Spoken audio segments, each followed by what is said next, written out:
കേന്ദ്രമന്ത്രിസഭയിൽ അംഗമായ ചിരാഗ് പാസ്വാൻ ബിജെപിയുമായുള്ള ബന്ധം ഉപേക്ഷിച്ച് തേജസ്വി യാദവിന്റെ ആർജെഡിയുമായി കൈകോർക്കാൻ ഒരുങ്ങുന്നു എന്നതാണ് ഇപ്പോൾ പുറത്തുവരുന്ന ഏറ്റവും വലിയ വാർത്ത. രാജ്യസഭാ തെരഞ്ഞെടുപ്പിൽ സീറ്റ് നൽകാതെ തന്നെ അപമാനിച്ച ബിജെപിക്കുള്ള മറുപടിയായി ആർജെഡി പിന്തുണയോടെ സ്വന്തം അമ്മ റീന പാസ്വാനെ സഭയിലെത്തിക്കാനാണ് ചിരാഗ് ഒരുങ്ങുന്നത്. എന്നാൽ വരാനിരിക്കുന്ന രാജ്യസഭാ തെരഞ്ഞെടുപ്പിൽ തന്റെ അമ്മ റീന പാസ്വാന് സീറ്റ് നൽകാൻ ബിജെപി വിസമ്മതിച്ചതോടെ ഈ കടുത്ത തീരുമാനത്തിലേക്ക് ചിരാഗ് എത്തുകയായിരുന്നു. സഖ്യകക്ഷിയായ ചിരാഗിനെ തഴഞ്ഞ് ബിജെപിയും ജെഡിയുവും സീറ്റുകൾ വീതം വെക്കാൻ തീരുമാനിച്ചതോടെയാണ് തേജസ്വി യാദവുമായി ചിരാഗ് ധാരണയിലെത്തുന്നത്. വെറും 19 MLA-മാർ മാത്രമുള്ള ചിരാഗിന് തന്റെ അമ്മയെ ജയിപ്പിക്കാൻ ആവശ്യമായ ബാക്കി വോട്ടുകൾ തേജസ്വി യാദവ് വാഗ്ദാനം ചെയ്തു കഴിഞ്ഞു.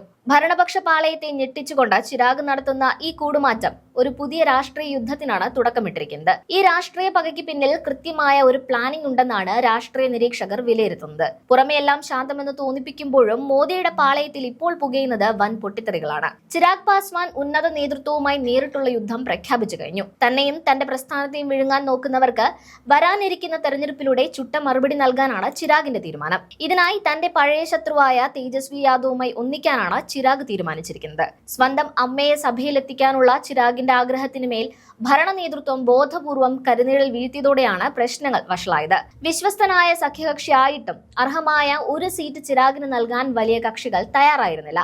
രാംവിലാസ് പാസ്വാന്റെ പാരമ്പര്യം പേർന്ന ചിരാഗിനെ വെറുമൊരു കറിവേപ്പിലയാക്കി മാറ്റാനാണ് ഭരണകക്ഷിയിലുള്ള ചിലർ പോലും ശ്രമിക്കുന്നത്. ഈ അവഗണനയ്ക്ക് മുന്നിൽ മുട്ടുമടക്കാൻ ചിരാഗ് തയ്യാറാവാതെ വന്നതോടെയാണ് അപ്രതീക്ഷിതമായി സഹായഹസ്തവുമായി തേജസ്വി രംഗപ്രവേശനം നടത്തിയത്. ബീഹാറിൽ ഒരു രാജ്യസഭാ സീറ്റ് വിജയിക്കാൻ 41 വോട്ടുകളാണ് വേണ്ടത്. ചിരാഗിന് സ്വന്തമായുള്ളത് 19 MLA-മാരുടെ പിന്തുണ മാത്രമാണ്. അതായത് വിജയിക്കാൻ 22 വോട്ടുകൾ കൂടി അധികമായി വേണം. ബിജെപിയുമായി ചേർന്ന് ഈ സീറ്റ് നേടിയെടുക്കാമെന്നായിരുന്നു ചിരാഗിന്റെ കണക്കുകൂട്ടൽ. എന്നാൽ ബിജെപി തങ്ങളുടെ സീറ്റുകൾ വിട്ടുകൊടുക്കാൻ തയ്യാറാകാത്തതോടെ ചിരാഗ് കടുത്ത സമ്മർദ്ദത്തിലായി. ഈ സന്ദർഭത്തിലാണ് ആർജെഡിയുടെ വോട്ടുകൾ വാഗ്ദാനം ചെയ്ത് തേജസ്വി യാദവ് ചിരാഗിന് പിന്തുണ പ്രഖ്യാപിക്കുന്നത്. ബിജെപിയുടെ സഹായമില്ലാതെ ചിരാഗിന് ഒന്നും ചെയ്യാൻ കഴിയില്ലെന്ന് കരുതി അഹങ്കരിച്ചവർക്ക് മുന്നിലേക്കാണ് തേജസ്വി യാദവ് തന്റെ വോട്ടുകൾ തുറന്നു നൽകിയിരിക്കുന്നത്. തേജസ്വിയുടെ പിന്തുണയോടെ ചിരാഗിന്റെ അമ്മ സഭയിലെത്തിയാൽ അത് ഭരണപക്ഷത്തിന് ലഭിക്കുന്ന ഏറ്റവും വലിയ പ്രഹരമായിരിക്കും. അടപടലം തേഞ്ഞു നിൽക്കുന്ന ഒരു മുന്നണിക്കുള്ളിൽ നിന്ന് ചിരാഗിനെ പുറത്തെത്തിക്കാൻ തേജസ്വി ഒരുക്കുന്ന ഈ കവചം ചെറിയൊരു നീക്കമല്ല. ചിരാഗ് പാസ്വാൻ മാത്രമല്ല ഈ ചതി നേരിടുന്നത് എന്നതാണ് മറ്റൊരു പ്രസക്തമായ കാര്യം. ജിതിൻ റാം മാഞ്ചിയും ഉപേന്ദ്ര കുശ്വാഹയും സമാനമായ അതൃപ്തിയിലാണ്. ഒപ്പമുള്ളവരെ ഒന്നൊന്നായി വെട്ടിനിരത്തി അധികാരം നിലനിർത്താൻ നോക്കുന്നവരുടെ തന്ത്രം ഇത്തവണ പാളാനാണ് സാധ്യത. ഇതിനെ പ്രതിരോധിക്കാൻ സോഷ്യൽ മീഡിയ വഴി ചിരാഗിനെ അപമാനിക്കാൻ പ്രത്യേക കൊട്ടേഷൻ തന്നെ ചിലർ നൽകിയിട്ടുണ്ട്. ചിരാഗ് കുടുംബത്തിന് വേണ്ടിയാണ് നിലപാടുകൾ മാറ്റുന്നതെന്ന നുണക്കഥകളാണ് PR ഏജൻസികളെ ഉപയോഗിച്ച് പടച്ചുവിടുന്നത്.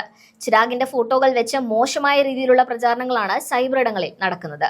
എന്നാൽ ഈ സൈബർ ആക്രമണങ്ങൾ കൊണ്ടൊന്നും തന്നെ തളർത്താൻ കഴിയില്ലെന്ന ഉറച്ച നിലപാടിലാണ് ചിരാഗ്. രാജ്യസഭാ തെരഞ്ഞെടുപ്പിലെ ഈ പുതിയ സഖ്യരൂപീകരണം ബിജെപിയുടെ വരാനിരിക്കുന്ന രാഷ്ട്രീയ നീക്കങ്ങളെ പ്രതിരോധത്തിലാക്കും.